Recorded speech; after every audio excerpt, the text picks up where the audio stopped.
Hello everyone, welcome to my YouTube channel. My name is Ajmal और आज की इस वीडियो में हम देखेंगे द भारतीय न्याय संहिता का सेक्शन 2 जो बताता है डेफिनेशंस के बारे में। एंड हमारे पुराने लॉ आईपीसी में यह डेफिनेशंस सेपरेट सेक्शन में दे रखी थी। जैसे सेक्शन 8 में जेंडर की डेफिनेशन थी, सेक्शन 9 में नंबर की डेफिनेशन थी एंड सेक्शन 11 में पर्सन की डेफिनेशन थी। पर अब यह सारी डेफिनेशंस अल्फाबेटिकल वे में सेक्शन 2 में ऐड कर दी गई हैं। तो पहली डेफिनेशन देखते हैं जो बताती है एक्ट के बारे में। तो act denotes as well a series of acts as a single act. तो इसमें बताया गया है कि जो भी सीरीज ऑफ एक्ट्स होंगे उन्हें एक सिंगल एक्ट माना जाएगा। पर यह वर्ड सीरीज ऑफ एक्ट्स का मीनिंग क्या है, मतलब क्या है, तो इसे हम एक एग्जाम्पल से समझते हैं। If a person gives 10 slaps to another, he will not be punished for 10 slaps separately. The slaps will be treated as one act for the purpose of punishment. मतलब अगर कोई एक व्यक्ति किसी दूसरे व्यक्ति को लगातार 10 थप्पड़ मारता है, अब उसने यहाँ पर यह सीरीज ऑफ एक्ट्स किया है रिपीटेडली 10 स्लैप्स मारकर, पर हम अकॉर्डिंग टू बीएनएस इसे एक सिंगल एक्ट ही मानेंगे और इसी के अकॉर्डिंग उसे पनिशमेंट मिलेगी। तो सेकंड डेफिनेशन देखते हैं जो बताती है एनिमल के बारे में। तो animal means any living creature other than अ ह्यूमन बीइंग। मतलब कोई भी लिविंग क्रिएचर यानी कोई भी जीवित प्राणी, अब चाहे वो चींटी हो रेंगने वाली, चाहे पानी में रहने वाली मछली हो या फिर टाइगर हो, ये सब एनिमल की डेफिनेशन में आएंगे। बस ह्यूमन बीइंग को छोड़कर हर जीवित चीज, जो भी जानदार चीज है, वो है एनिमल की डेफिनेशन में आएगी। एंड नेक्स्ट थर्ड डेफिनेशन देखते हैं जो बताती है चाइल्ड के बारे में। तो child means any person below the age of 18 years. मतलब जो भी below the age of 18 years होगा, जो भी 18 साल से कम होगा, उसे चाइल्ड ही माना जाएगा। एंड नेक्स्ट डेफिनेशन है काउंटरफीट, जिसका हिंदी में मीनिंग है नकली या फिर जाली। तो इसकी डेफिनेशन देखते हैं। A person is said to do counterfeit. मतलब ये कब माना जाएगा कि किसी व्यक्ति ने काउंटरफीट किया है। तो देखते हैं। A person is said to do counterfeit who causes one thing to resemble another thing. मतलब जब कोई एक व्यक्ति किसी ऐसी चीज को बनाता है जो नकली हो, जाली हो और वो रिजेंबल करती है, मतलब हूबहू असली की तरह ही लगती है। अब चाहे वो नकली करेंसी हो या नकली डॉक्यूमेंट हो, जैसे आधार कार्ड, पैन कार्ड या पासपोर्ट हो, and intending by means of that resemblance to practise deception. मतलब वह इस इंटेंशन या इस इरादे से बनाया गया है कि जिससे किसी दूसरे व्यक्ति को धोखा दिया जा सके, और knowing it to be likely that deception will thereby be practised. और उसे पता है जो चीज वो बना रहा है उससे धोखा दिया जा सकता है और धोखा दिया जाएगा। आई होप कि यहाँ तक कि आपको समझ में आ गया हो। तो इस डेफिनेशन में कुछ एक्सप्लेनेशन भी दी गई है। तो देखते हैं। First explanation, it is not essential to counterfeiting that the imitation should be exact. मतलब काउंटरफीटिंग करने के लिए यह जरूरी नहीं है कि इमिटेशन मतलब नकल बिल्कुल एग्जैक्ट हो। ऐसा नहीं भी हो और वो रिजेंबल करती है तो उसे काउंटरफीट माना जा सकता है। और एक्सप्लेनेशन सेकंड में वो सभी बातें हैं जो अब तक हमने समझी और पढ़ी हैं। तो ये सब ऊपर का ही कॉपी पेस्ट है। तो नेक्स्ट देखते हैं। तो नेक्स्ट डेफिनेशन है कोर्ट की। तो कोर्ट मीन्स अ जज who is empowered by law. तो कोर्ट का मतलब है जज जो कि एम्पावर्ड बाय लॉ है टू एक्ट जुडिशियली अलोन। और बॉडी ऑफ जजेस, जैसे जजेस की बेंच होती है सुप्रीम कोर्ट में, which is empowered by law to act judicially as a body when such जज और बॉडी ऑफ जजेस इज एक्टिंग जुडिशियली, तो उसे कोर्ट कहा जाता है। एंड नेक्स्ट सिक्स्थ डेफिनेशन है डेथ की। तो death means the death of a human being. मतलब इस पूरे भारतीय न्याय संहिता में डेथ वर्ड का जब जब यूज होगा सिर्फ ह्यूमन बीइंग के लिए होगा।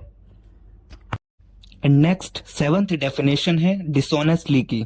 तो देखते हैं, dishonestly means doing anything with the intention of causing wrongful gain to one person and wrongful loss to another person. तो इस डेफिनेशन को समझने से पहले ये दो word wrongful gain and wrongful loss को समझते हैं।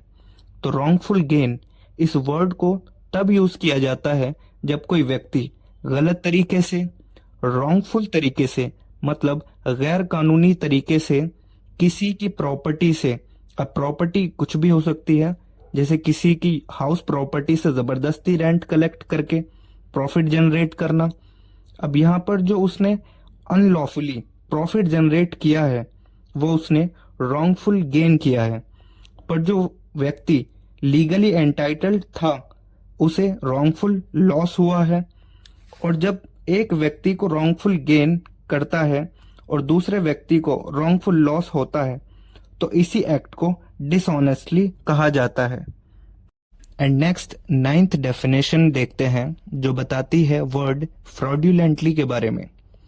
तो fraudulently means doing anything with the intention to defraud but not otherwise.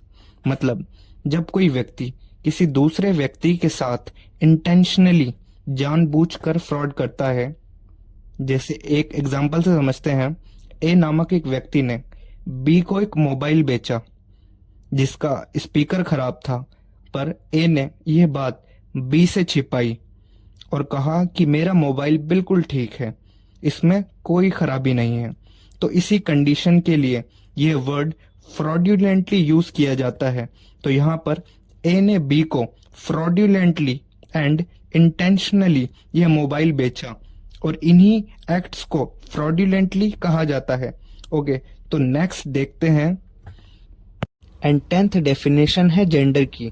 तो देखते हैं, the pronoun he and its derivatives are use of any person whether male, female और transgender. मतलब यह जो प्रोनाउन है ही, इसे किसी भी जेंडर, चाहे वो मेल हो, फीमेल हो या ट्रांसजेंडर हो, इस पूरी संहिता में किसी भी जेंडर के लिए इस प्रोनाउन ही का प्रयोग किया जा सकता है।